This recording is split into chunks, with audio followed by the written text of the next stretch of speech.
ఒంటరి యుద్ధం చేస్తూనే ఉన్నాను. ఈ రోజున ఒకటే అడుగుతా ఉన్నా, ఇప్పుడు దాకా నేను నోరు తెరిచి ఎవరిని ఏం అడగల. 19లో కూడా నన్ను గెలిపించండి అని అడగడానికి కూడా నాకేంటో మనస్కరించలా. ఈ రోజున నేను మిమ్మల్ని అడుగుతున్నాను, మిమ్మల్ని ఆర్థిస్తున్నాను, 2 చేతులు జోడించి అడుగుతున్నాను. నా పిఠాపురం ప్రజలను అడుగుతున్నాను, ఉప్పాడ కొత్తపల్లి మండలం ప్రజలను అడుగుతున్నాను, ప్రతి మండల ప్రజల్ని, ప్రతి ఒక్కరిని, 54 గ్రామాల ప్రజల్ని పేరు పేరును అడుగుతున్నాను. కులాలకి మతాలకి అతీతంగా అందరినీ అడుగుతున్నాను. నేను మీకోసం నిలబడతాను. మీ ఆశీర్వాదాలు కావాలి. నన్ను గెలిపించండి. ఏ ఒక్కరు కూడా, ప్రతి ఒక్కరు కూడా ఇంత కష్టపడ్డారు. వర్మ గారి అనుభవం, మనకి తంగెళ్ళ ఉదయ్ కుమార్ గారి, ఉదయ్ శ్రీనివాస్ గారి ఉత్సాహం, వీటన్నిటినీ ముందుకు తీసుకెళ్లి, అలాగే మన కృష్ణరాజు గారి ఆలోచన విధానం, వీటన్నిటిని ముందుకు తీసుకెళ్లి, ముఖ్యంగా ఇంతమంది ఆడపడుచులు ఉన్నారు దారి పొడవుతా. ముఖ్యంగా హాస్పిటల్ సరిగ్గా లేదు, ప్రసూతి కేంద్రం సరిగ్గా లేదు. అది నేను ముందుగా రాగానే మేము చేయగలిగేది ముందు ఆసుపత్రుల్ని బాగు చేస్తాం.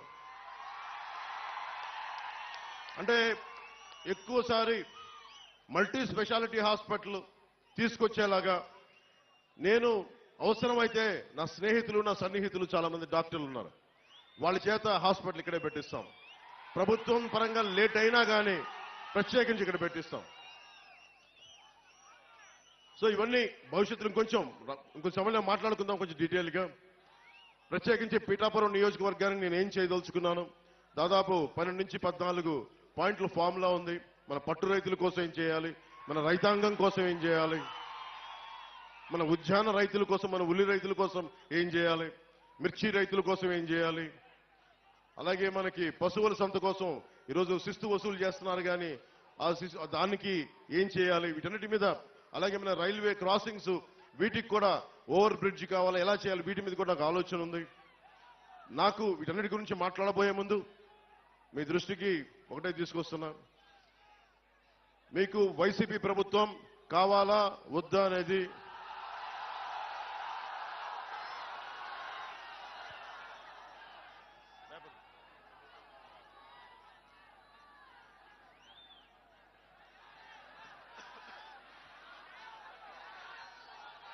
అంటే మీరు చాలా ఆలోచించి,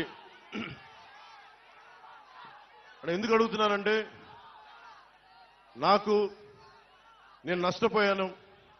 ఈ రోజున ఉప్పాడ తీర ప్రాంతం కోసేస్తే నా ఇల్లు కోల్పోవటంలా నా వాడబలిజ సోదరులు, నా పల్లికార సోదరులు నలిగిపోతా ఉన్నారు, నా వాడబలిజ ఆడపడుచులు నలిగిపోతా ఉన్నారు, అక్క చెల్లెలు నలిగిపోతా ఉన్నారు. నాకేమవదు. ఈ రోజున పట్టు రైతులు నలిగిపోతా ఉన్నారు, వెళ్ళి చిత్తూరులో అమ్ముకోవాల్సి వస్తుంది. అలాగే మిర్చి రైతులకి వాళ్ళకి మార్కెట్ కావాలి దాన్ని శుభ్రపరచుకోవడానికి. అలాగే ఏ సమస్యకైనా సరే ఇంతమంది యువత ఉన్నారు. మీకు పక్కనే కొత్తపల్లి SEZ ఉంది, ఎన్ని పరిశ్రమలు వచ్చినాయి, ఎంత ఉపాధి అవకాశం వచ్చింది, ఒకసారి మీరు ఆలోచించండి. వీటన్నిటిని దృష్టిలో పెట్టుకొని మీకు వైసీపీ కావాలా కూటమి కావాలనేది మీరు చాలా ఆలోచించి మీరు నిర్ణయం తీసుకోండి.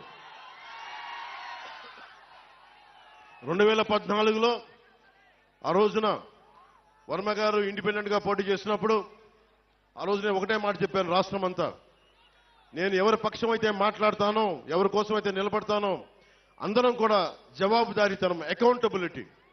ఈ రోజు నేను మా కూటమికి టీడీపీ, భారతీయ జనతా పార్టీ, జనసేన కూటమికి నేను ఓట్లు అడుగుతా ఉన్నాను. మేము మీకు జవాబుదారీతనం, పవన్ కళ్యాణ్ మీకు అకౌంటబిలిటీ. ఎందుకంటే నేనే పారిపోను, సమస్యని పరిష్కరించే దిశగా ముందుకెళ్తాం. పరిష్కరించలేని సమయంలో ఎంత సమయంలో పరిష్కరించగలం, మేము పడుతున్న ఇబ్బందులు ఏంటి, భవిష్యత్తులో ఏం చేయగలం, నేను మటుకు పారిపోను. వైసీపీ పార్టీ నాయకుల్లాగా నేనేం పారిపోను, నిలబడే తీరుతాను. నేను మాట ఇవ్వను.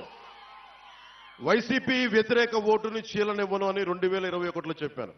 ఈ రోజు నా చీలకుండానే ఈ రోజును చూశారు మేము ముగ్గురు ఎలా నిలబడున్నాం ఇక్కడ. దేనికి దేనికి అంటే ఇది ఒక దుర్మార్గమైన పాలనని ఎదుర్కోవాలి అంటే అంత సాధ్యపడే విషయం కాదు. జగన్ మాట్లాడితే నిరుపేదల పార్టీ, పేదలకి పెత్తందారులకి పార్టీని మాట్లాడుతూ ఉన్నాడు ఆయన. వాళ్ళ ఇంట్లో పాప అందరికీ డబ్బులు లేవంట, వాళ్ళ పార్టీ ఎమ్మెల్యేలందరికీ డబ్బులు లేవంట, కాకినాడలో ఉన్న ఈ మాఫియా డాన్ దగ్గర డబ్బులు లేవంట.